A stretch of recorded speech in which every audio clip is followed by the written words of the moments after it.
સુરતમાં રાંદેરમાં ₹5 કરોડની લૂંટ ચલાવનાર લૂંટારુઓને ઝડપી પાડી સુરત શહેર ક્રાઇમ બ્રાન્ચ અને વલસાડ પોલીસ. રાંદેર વિસ્તારમાંથી થયેલી ₹5 કરોડની લૂંટનો મામલો લૂંટ ચલાવનાર 4 લૂંટારુઓની પોલીસ દ્વારા ધરપકડ કરાઈ. લૂંટની જાણ થતાં જ વલસાડ પોલીસે નાકાબંધી ગોઠવી ફિલ્મી ઢબે પીછો કરી પોલીસે 4 આરોપીઓને ઝડપી પાડ્યા. લૂંટ મામલે સુરત પોલીસ દ્વારા વધુ તપાસ હાથ ધરાઈ.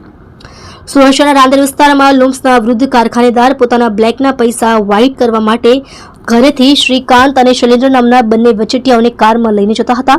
ત્યારે આ રૂપિયા આપવા માટે પોતાના બંગલાથી 100 મીટર દૂર ગયા હતા.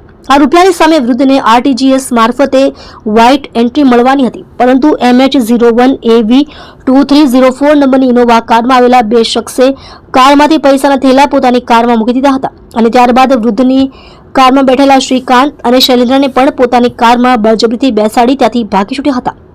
સુરતમાં બનેલી લૂંટની ઘટનાની જાણ વલસાડ પોલીસની ટીમને મળતા વલસાડ જિલ્લાના તમામ મુખ્ય માર્ગો ઉપર નાકાબંધી ગોઠવી દેવામાં આવી હતી. જે દરમિયાન બાતમીવાળી કાર આવતા વલસાડ જિલ્લા પોલીસની ટીમે બગવાડા ટોલનાકા પાસે પોલીસની નાકાબંધી જોઈ આરોપીઓ રોંગ સાઈડ ઉપર ભાગી ગયા હતા. જોકે વલસાડ LCB પોલીસની ટીમે ફિલ્મી ઢબે પીછો કરી 45 મિનિટની અંદર જ આરોપીઓને ઝડપી પાડ્યા હતા.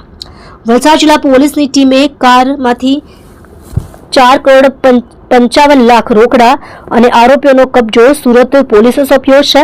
ત્યારે હાલ તો સમગ્ર મામલે સુરત પોલીસ દ્વારા વધુ તપાસ કરવામાં આવી રહી છે. જોડાઈ રહો નવા સમાચાર જોવા આજ કી પુકાર ન્યૂઝ ચેનલની સાથે ડાયરેક્ટર ચિરાગ દરજી સાથે.